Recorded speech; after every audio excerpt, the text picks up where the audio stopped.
Hey everyone, my name is Riley, and in this video, we will be comparing Fozzy versus Shockbyte Minecraft hosting. We will be taking a deep dive into the pricing, the customer service, the hardware for both of these server providers, as well as the other features that they have. So this video should contain all of the information that you need to make a decision on whether you go for Fozzy or Shockbyte Minecraft hosting. Also, for the best deals and discounts with both of these server hosts, you can use my affiliate links down in the description.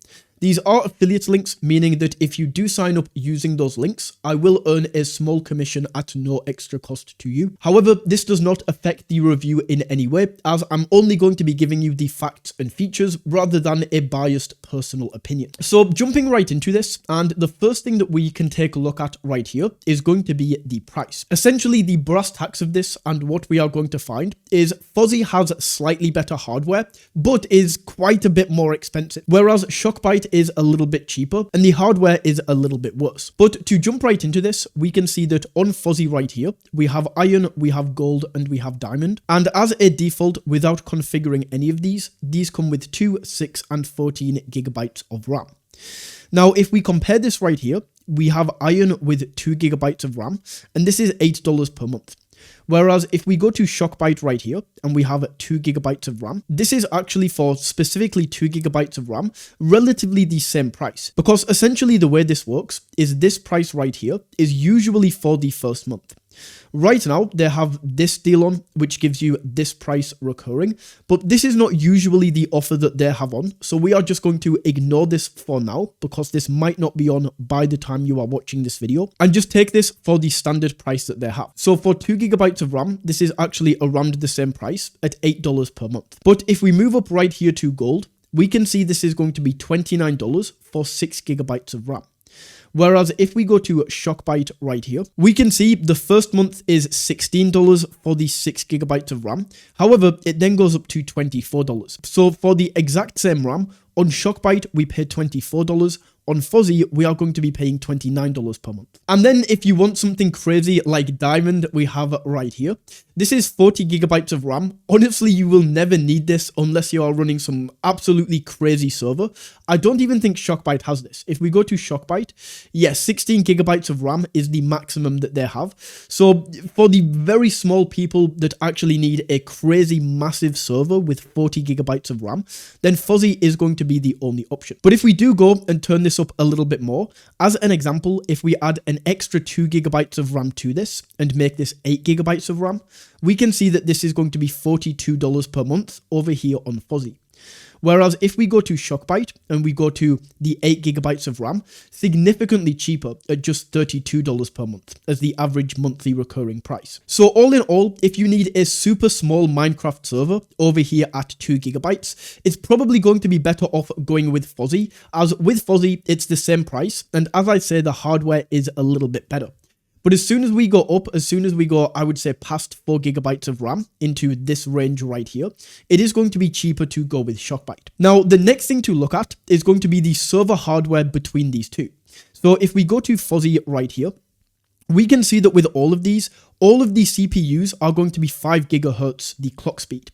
Whereas if we go over to Shockbyte right here, we can see this is a little bit lower because all of these have at least 4.4 gigahertz.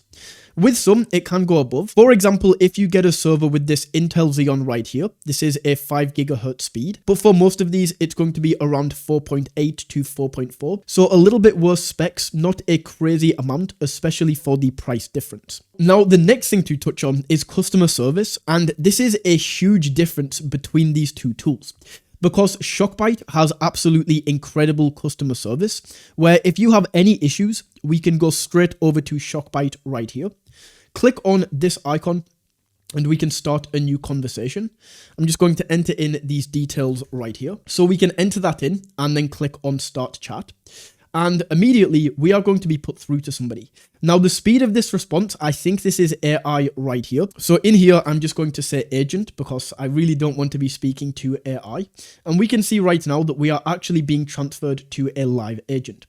So we can wait here just a few seconds. It usually doesn't take too long on Shockbyte. They are usually pretty sharp with this. And as we can see, we are now in a live chat with Nuno, who is going to help us solve our problem. And this is an actual person that we can get in contact with. Now, Fozzy is very different because they don't have this live chat feature.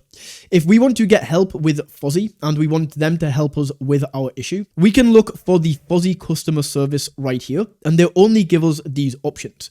So we can go to Wiki, where we can look through and try to get our question answered here. We can reach out to them via email. We can report spam or anything like that, or we can go to a contact form. So with this, it's not as efficient. We have to email them, then we have to wait for an email back, then we might have to email them again to get the issue sorted. Whereas with Shockbyte, the customer support is a lot better because we can get straight into a live chat with them. In terms of the other features, some important things are going to be DDoS protection, which we get with both Shockbyte and Fozzy right here. If I just find it, we get DDoS protection with both of these. Both of these Minecraft hosting servers are going to allow us to install mod packs and plugins onto our server. So if you are playing with mod packs or plugins, both of these are going to allow you to do this. One thing that I will mention as well is that Shockbyte has a lot more server locations. So we can see in North America, they have Quebec, in Canada, they have Virginia, they have Oregon. In Europe, they have the UK, France, Germany, and Poland. And in Asia Pacific, they have Singapore and Sydney. Now, if we go over to Fozzy, the server locations are a lot less as they only have 2. If I go to test the locations for the ping, essentially what this means is the further the server location is away, the worse the ping is going to be.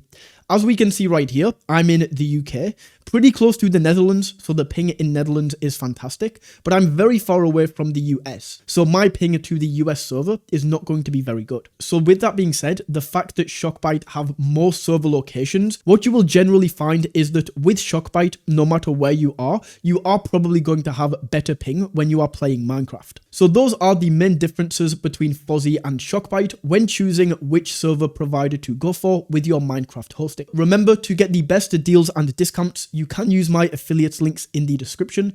But either way, if you did enjoy this video, don't forget to smash that like button and tap that subscribe button. And until next time, take it easy.